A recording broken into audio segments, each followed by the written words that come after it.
You know that feeling, right? That awful little jolt of panic when your phone dies, like right when you absolutely need it. Or maybe your headphones just give up mid-song. Happens all the time. Mm-hmm. We're kind of living in this world tied down by charging cables, aren't we? Always looking for an outlet, worrying about that battery percentage dropping. It's a constant low-level anxiety for It sure. really is. It's like this energy treadmill we're all stuck on. So now just imagine for a second a world where that just doesn't happen. Okay. Imagine never having to plug in a device again, ever, for like thousands of years. Sounds like science fiction. It totally does. Yeah. But that's what we're diving into today. It sounds like fantasy, but there's this genuinely revolutionary solution emerging. Yeah. A diamond battery. And it promises to basically change everything we think we know about power. And that's exactly our mission for this deep dive. We're going to unpack some truly mind-bending stuff today. Really take you behind the headlines to understand a technology that, yeah, feels like it's straight out of a sci-fi movie. But this isn't just about some clever new gadget. It's potentially a massive shift in how we generate, store, and use energy. We'll dig into the science behind a battery that could quite literally outlast civilizations. Wow. Yeah, turning what seems completely impossible into something, well, something tangible. So get ready to maybe rethink everything you thought you knew about batteries. And when you say outlast human civilizations, you're not exaggerating, are you? Yeah. The most just astonishing claim we found looking into this was 5,700 years of continuous power. That's the number. That's longer than recorded human history. Honestly, my brain kind of struggles to even process that number for, a battery. So, okay, let's unpack this. How can any battery possibly last that long? It seems impossible, right? Yeah. Our sources kept mentioning zero recharging and this core idea of it being radiation powered. That sounds intense. It does sound intense, but the science behind the incredible lifespan is actually quite elegant once you grasp the main principle. The key is the half-life of carbon-14 isotopes. Okay, carbon-14, I've heard of that, like for dating old things. Exactly. Carbon-14 is a naturally occurring radioactive version of carbon, and it decays. It breaks down at this incredibly precise and extremely slow rate. Its half-life is 5,700 years. So half of it is gone after 5,700 years. Precisely. And now, this isn't a battery that stores a charge that runs down like the lithium-ion battery in your phone. No. Instead, it continuously produces electricity from the atomic energy released as that carbon-14 slowly transforms. So the decay itself is the power source. Exactly. The decay is the power. It basically makes recharging completely obsolete because the fuel source, the carbon-14, is decaying over these immense geological timescales. You're literally looking at a device that could just operate for thousands of years with zero human intervention. No maintenance needed. Thousands of years, no intervention. Just, wow. Yeah, that's hard to wrap your head around. But, okay, the radiation-powered part still gives me pause. Sounds a bit scary, maybe. Understandable. So this is where it gets really interesting for me. How do these decaying atoms actually make electricity? And where do the diamonds fit into all this? I mean, it's not just a fancy box, right? The diamond is actually doing something. Oh, absolutely. The diamond is fundamental. It's not just a container. It's key to the whole energy conversion process. And it's surprisingly straightforward when you break it down. Okay. So first, you've got the carbon-14 decay. These radioactive carbon atoms are constantly, naturally emitting tiny bursts of energy. These bursts are fast-moving electrons. We call them beta particles.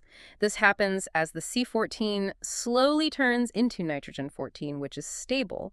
So they're essentially shedding these high-energy electrons. Okay, so tiny energy packets flying off the C14. Yeah.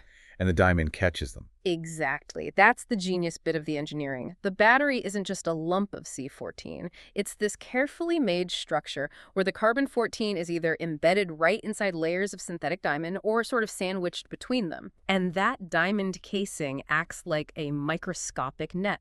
It's perfectly placed to catch those fast electrons as they shoot off. This direct conversion of that beta particle energy into electrical current, that's called beta voltaic technology. Beta voltaic, okay. Yeah, essentially converting energy from electron emissions, beta decay, directly into electricity within the diamond itself. Okay, that's a really key point. So the diamond isn't just shielding, it's part of the energy conversion itself. Mm-hmm. How does that actually, physically create a current? Is it some complicated quantum thing? It's actually more like technologies we already have, but with a really unique twist. Think of it a bit like a solar panel. Okay. But instead of sunlight hitting a semiconductor to free up electrons and make a current, Here you have these high-energy electrons from the atomic decay hitting the diamond's crystal structure. Right. When these energetic electrons hit the diamond material, they knock other electrons loose inside the diamond's structure. This creates what are called electron-hole pairs. These then get moved by an internal electric field, and that creates a continuous flow of current. Ah, okay. So it's like an internal chain reaction triggered by the decay. You got it. Our sources use a great analogy. Think of it like solar panels, but powered by atoms breaking down, not sunlight. And this is why diamond is just the perfect material for this job. Why diamond specifically? Well, 3 big reasons. First, ultimate protection. Diamond's crystal structure is incredibly dense and stable. It completely contains all the radiation, nothing leaks out, no dangerous exposure. Okay, that's huge. Because you hear radiation and immediately think danger. Right. But the diamond makes it, as the sources say, 100% safe for human use and everyday devices. It's like an impenetrable shield at the atomic level, so safety concern addressed. That definitely puts my mind at ease. What else? Second, indestructible durability.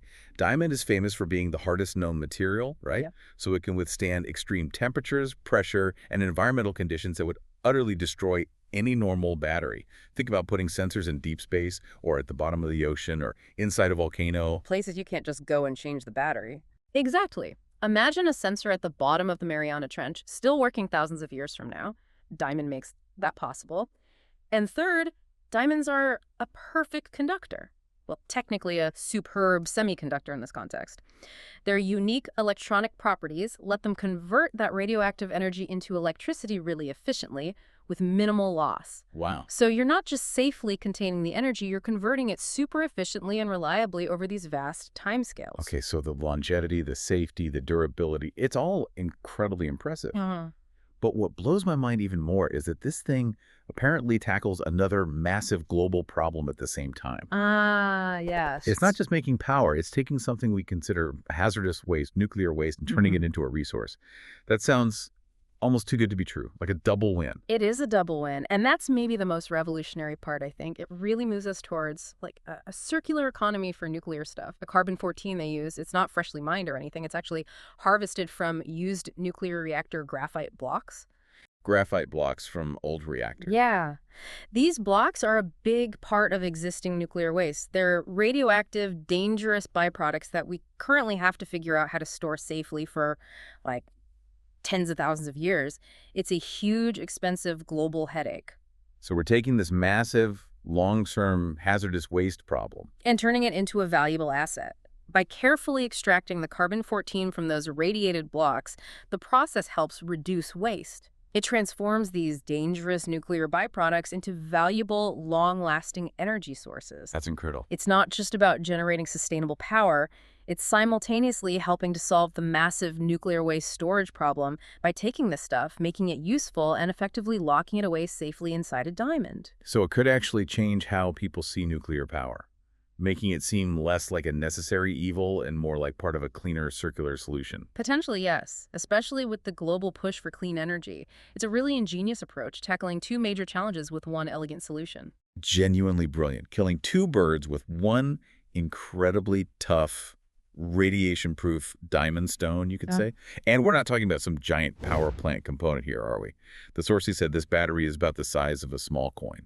That's right, tiny, incredibly compact for how long it lasts, and again, absolutely no charging, no replacement, no maintenance needed for millennia. So what kind of power does it actually put out? Can it run my phone? And where would we likely see it used first? Good questions. No, it won't run your smartphone, not with current designs anyway. It produces what's called microwatt electricity, tiny amounts of power. Microwatts, okay, so very low power. Very low, but constant, and for an extremely long time. That makes it perfect for low-power, long-term applications. The real magic here is that sustained duration for critical things that don't need much juice, but need it reliably for ages. Okay, so what kind of applications are we talking about, these revolutionary applications? Well, the sources highlight a few key areas. First, think medical miracles. Imagine pacemakers or hearing aids or other medical implants that could run for centuries. Wow, no more surgeries just to replace a battery. Exactly. It could eliminate those risky replacement surgeries patients currently face every, say, 5 to 10 years. Think about the improvement in patient quality of life, not to mention the reduced strain on healthcare systems. That's huge. Definitely life-changing for people with those devices. What else? Then there's deep space exploration. This is a potential game changer out there. Spacecraft could travel far beyond the sun's reach, powered for thousands of years, exploring the furthest corners of our solar system, maybe even heading towards other stars. So you wouldn't need solar panels way out where the sun is faint. Correct, or worry about current radioisotope generators decaying too quickly. This tech could free deep space missions from conventional power limits. Imagine launching a probe today that could still be sending back data in 5,000 years. That just totally redefines space exploration ambition. Amazing. What about uses here on Earth? Big potential in remote monitoring. Think about environmental sensors in really extreme or inaccessible places. Bottom of the ocean, inside volcanoes, the Arctic, Antarctic, maybe even embedded deep inside bridges or pipelines for structural monitoring. Places where sending someone to change a battery is difficult or impossible? Right. These sensors could operate indefinitely, tracking things like climate change and natural phenomena without human intervention for centuries, even millennia, giving us continuous, uninterrupted data streams we can only dream of now. Imagine tracking slow geological changes with that kind of persistence. And maybe even the Internet of Things. Billions of tiny sensors everywhere. That's another potential area. Small, smart sensors woven into everything that never need a battery change could create a whole new kind of intelligent environment around us. So this isn't just some lab curiosity. It sounds like serious work is happening thanks to some brilliant minds and major collaborations. This wasn't just one person's light bulb moment, right? Right. Not at all. It's a real joint effort, a monumental achievement combining different fields. What's fascinating is the synergy of world-class expertise involved. Who are the key players? Well, you've got the UK Atomic Energy Authority. They bring decades of nuclear expertise. Critically, they know how to safely handle, process, and understand radioactive materials. That's absolutely non-negotiable for something like this. Their nuclear physics and waste management know-how is foundational. Okay, makes sense. The nuclear experts. Then you have the University of Bristol. They have a cutting-edge materials science department, and they specialize in advanced diamond synthesis. They're not just making diamonds. They're like pushing the limits of nanomaterial engineering to create the perfect crystal structures needed for this. Diamond experts. Exactly. And the actual manufacturing involves this special plasma deposition innovation process.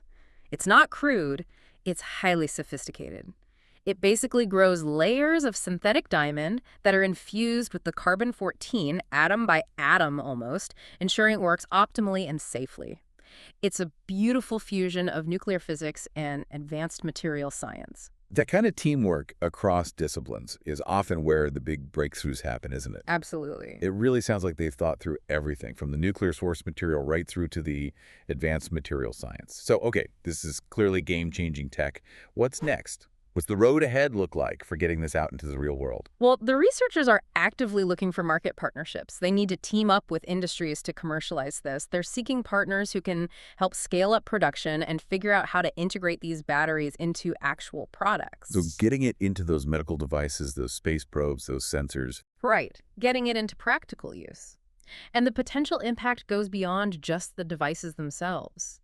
This could spark a sustainability revolution. Think about it. Potentially eliminating billions of disposable batteries, AA, AAA, button cells that end up in landfills every year, a massive reduction in electronic waste. That alone would be huge. Huge.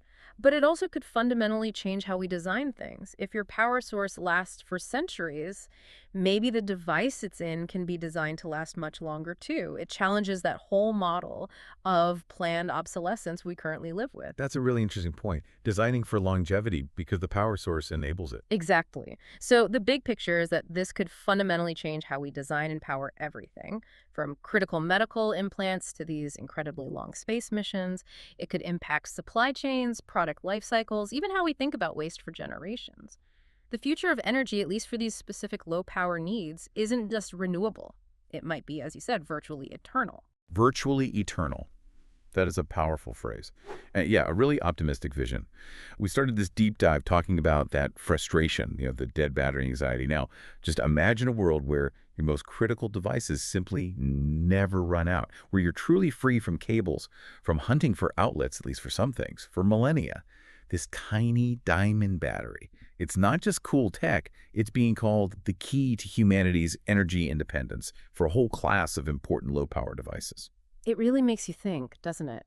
If power is no longer the limiting factor for these small, crucial devices, if they can genuinely run for thousands of years without us touching them, what does that unlock? What Yeah. new frontiers of innovation open up?